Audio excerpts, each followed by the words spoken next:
I'm the lead elephant. And all of a sudden, he say, Bruno, hey, Bruno, he starts throwing mud and dung on me. I walk up to the camel, the nastiest looking teeth I've ever seen. Never been to a dentist. Yeah. People said, any regrets over the years, Harold? I had one regret, and it was with Dale Earnhardt. I want to win. Give me an Earnhardt. Most competitive person in any sport I've ever seen. Oh, yeah. Dale Earnhardt. I rated him up with Michael Jordan in the NBA, Pete Rose in baseball. The list goes on and on. But Earnhardt, Dale, I've never seen a man driven. He would do it for nothing. He would do. That's True exactly grit. Right. Inside that man was the heart of a champion, and I'm gonna beat you. If you beat me, good luck. I don't know how you did it, but you won't next time. Yeah. And I, you know what? That was my feeling when I was doing sports. To get the number one, to get the story straight, get the story of number one. I can't imagine what it was like to be in a competitive situation and not compete. Yeah. And not compete. If I'm competing against you, and that was the story. I didn't dislike the people I was working against at other stations, but I'm going to get that story. I'm going to get that story first,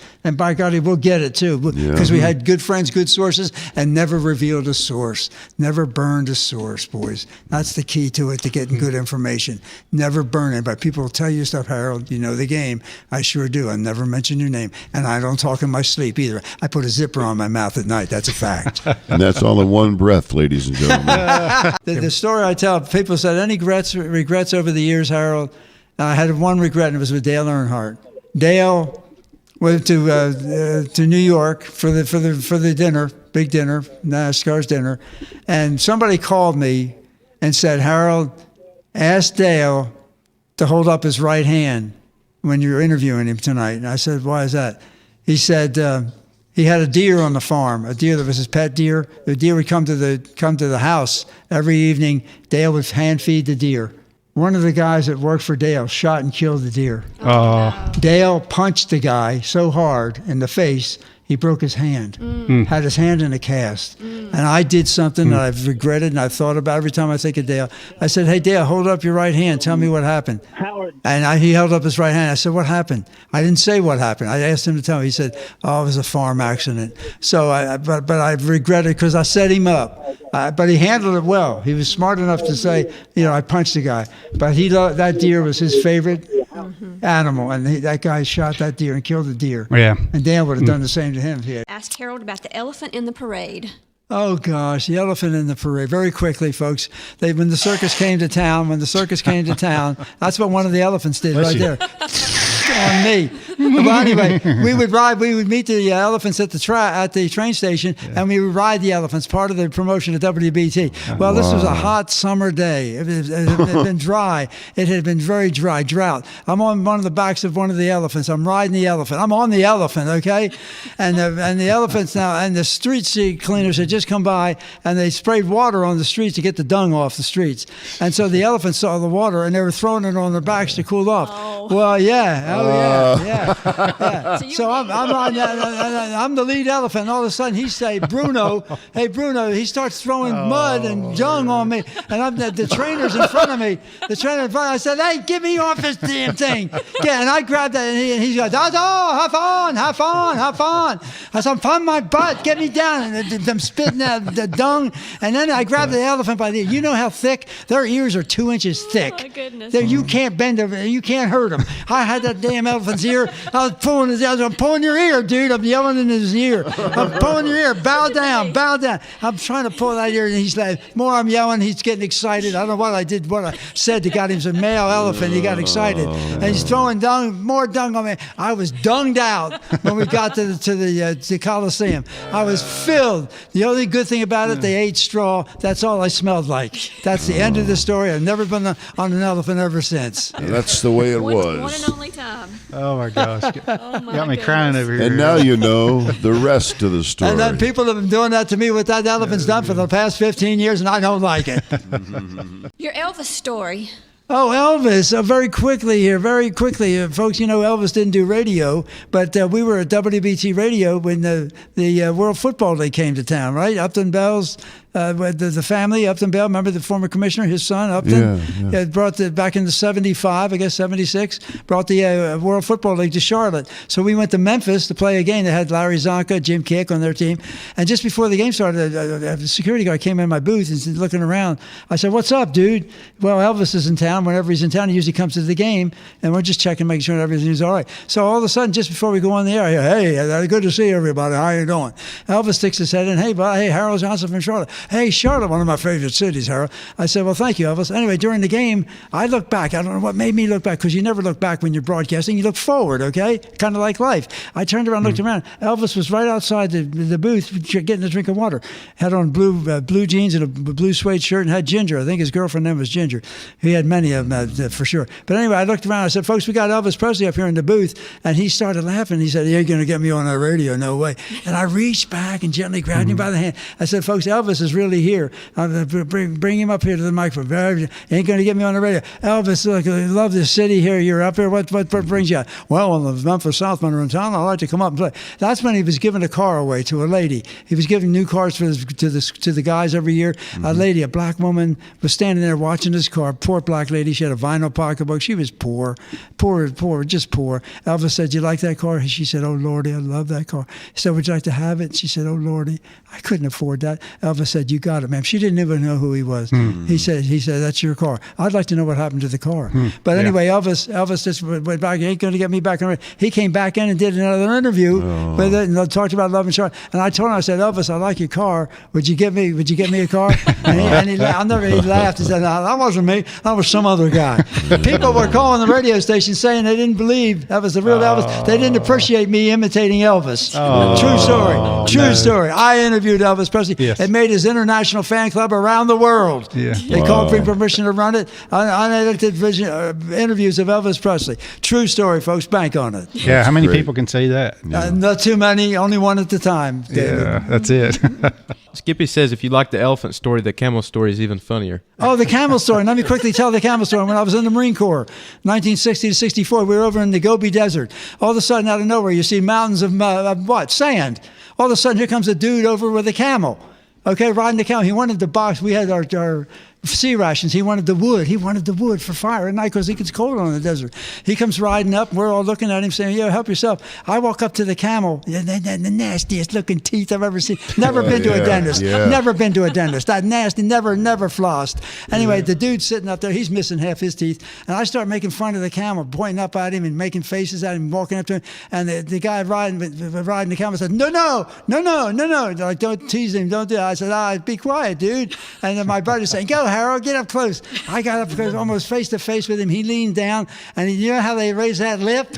And I'm looking. I said, "Look, he's showing his teeth." He shot a wad of poop at me. Well, I don't know what it was. Spit. It hit spit is right. It was worse than spit. Yep. It hit me right between the eyes. Oh my gosh! It burned. My eyes were burning. My Like buddies were dying tobacco laughing. juice. It was like that's exactly what it was like. And I've never smelled anything quite like it, and I'm never going to do that again. But that camel hit me, and then just went, "Hey yo, hey yo, hey yo." You know they don't brush. I know they don't floss. They don't floss. They do that. Bad breath. Are you kidding me? Oh, that was the last time I messed with a camel. Let me tell you. So I guess I should ask you if you did you go to Zootastic for Christmas lights? I was about to say that, David. Do you go to zoos? Yeah. Man, I'll tell you, that's my experience. Now I got a beautiful dog that loves me very much. It sleeps with me. Bella's listening to the radio. I'll be home soon, sweetheart. Stop barking. I sing Caramia songs to her, and she howls and sings with me. So that's my life right now. Is she And a watching little bit of golf. Is she watching wrestling right now? Maybe it's a little after 8 o'clock. We're in good shape. We're good. One of our reviewers said that the camel had Levi Garrett chewing in his mouth. He spit on you. Well, next time you see a camel, look closely at his mouth. When they raise that lip, it's the nastiest looking teeth I've ever They seen. look like oak planks. That means start ducking when they raise that lip off. Like, I'm gonna get ready, Harold. Wham! Right between the eyes, in the eyes, between the eyes. My eyes burned for a week. I thought I was going blind. My buddies were all laughing. I said, "Give me water. I want to see water. I said, "Forget you. Get the camel water."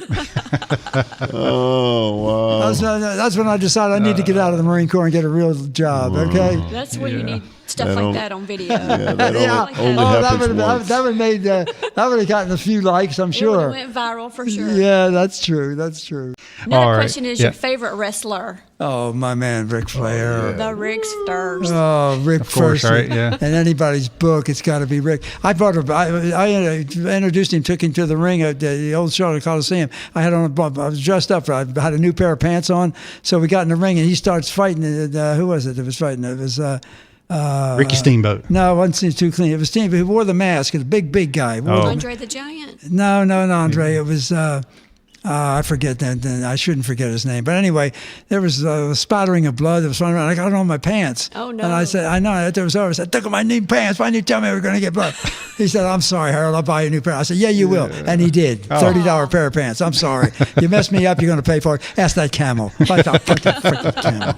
Is that camel still living? Or oh my gosh. Neil Johnson says his favorite Harold moment is you and Ric Flair coming out of Chopper 9. Oh my gosh! I bump into people, folks. That you can see it online. People come. I don't know how to get it online. One of my kids got. That was in the summer slam or whatever. Hey, Rick comes in with Flair. We're coming down, landing in a helicopter, and people, 26,000 at Memorial Stadium in Charlotte. The place is going absolutely nuts. They don't know who's in the chopper. Then the music. I roll out the red carpet. Here comes Flair. And my biggest mistake that I ever made in broadcasting, biggest mistake, I didn't get in front of Ric Flair. I was covered up by the robe that had the damn big old robe. He couldn't barely see me. I don't want second place. Get me out in front of you, Rick. And he's waving those wings around. But what a wonderful moment that was. Thank you for reliving. That was 30 or 40 years ago, I guess. I don't know. Oh, yeah. Oh, my gosh. while. Yeah, thanks for that, Neil. I'm glad he brought that up. Hey, thank you, Neil. That's a great story. Absolutely. Yeah. All right, what else we got, David? You know, I'm from Charlotte originally. Yeah, you are. Where'd you live in Charlotte? West Side. Oh, okay. You're So a tough guy. do you remember this year? That's right. Do you remember that year? Harding? Yeah, 1987. Harding Rams? Yeah. Oh, my gosh. That was, I'm trying to think of the coach. Yeah, Knotts? Was it Tommy Knotts? That's right. My brain. Folks, I'm 81 years No, man, old. you got it. My brain. What are you smelling it for, David? You got it, man. So, yeah, this Is was that your jacket? That's mine. Did you play for him? I did. Oh, gosh. That was a good year. It was. And Harding's going on to do a lot of great things. Yeah. What positions you play? I would play the tight end and wide receiver. Oh, my gosh. Tight end my What last was your year. senior year? What was your record? Well, I ended up not going back my senior year because I had a baby instead. Okay, so that's fine. they Well, were your gonna- junior year. They were going to hook me up. Well, I got 8 catches in one game. Oh, good Wasn't for too you. bad. Well, Yeah. what was your overall record? I don't the know. team. I don't know. Do you remember? No, but I'll tell you a story. All right, let me the hear team. it. I'm sorry, the team. We Yeah. were 15-1 I or know. 14-1. And Tommy went on to great things at Independence High School. Yeah. With the Patriots. Well, tell me a good Yes, story. he did. Yes. So whenever Tommy, Coach Knotts, as I know him, as Sure, very well. everybody knew him as that. Yeah, he was a tough guy. You know. Oh, he was really in the cold weather. He'd be out in Yes. shorts. Yes, he always wore shorts. Yeah. I love Tommy. I love Tommy. He would go in and grab their lineman. He'd grab him by the helmet and bang his head on theirs, I and know. he'd have blood coming down. I know. But one of the things that he did, he grabbed a big bag of balls and brought them out and told me to come out and follow him. And this is when I was still on JV. Uh-huh. And I was about to move up, but I would have moved up sooner had I done what he wanted me to. But he had me kick some balls. One of the other coaches saw me punting, which is what I did on the JV team. Okay. But when I had to stand What was across, your average kick, would you say?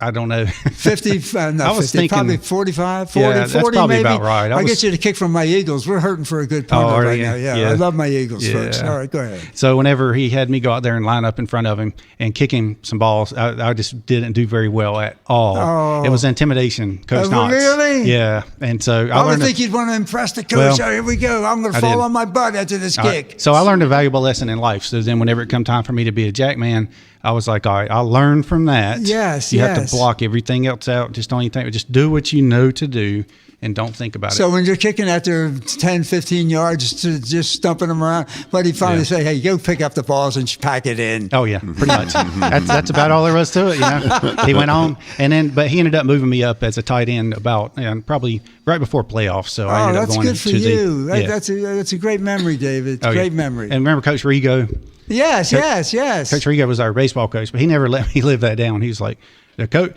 Coach gets you out there. I'll put a word in for you, and you go out there and your butthole tightens up like I this. know, Yeah, whatever. you know, good tight sphincter right there. Never hurt anybody. But when you're trying to kick with a tight sphincter, that's a tough thing to do. That's it. So that's my story. That's for great, the day. David. I love it. It's a fond memory. It's a fond memory. But I had great memories in Charlotte. Friday night football that we really started. They were covering one game on Friday night. I said, when I first went over there from Channel 3, I said, why can't we cover 5 or 10? What do you mean? We can't stay for the whole game. No, you win, you get one play from each team, and you come out and you go to another game. Yeah. And now it's like 15 or 20 games on a Friday night. Very proud to have had a good crew to work with down in Charlotte. That was wonderful. Yeah. Very good for me, too. Helped me out in my career. That's why I brought that. I figured you were the guy back then, that talked about all the sports and stuff. And I know, especially, you included wrestling in your deal. Yeah. And you included NASCAR.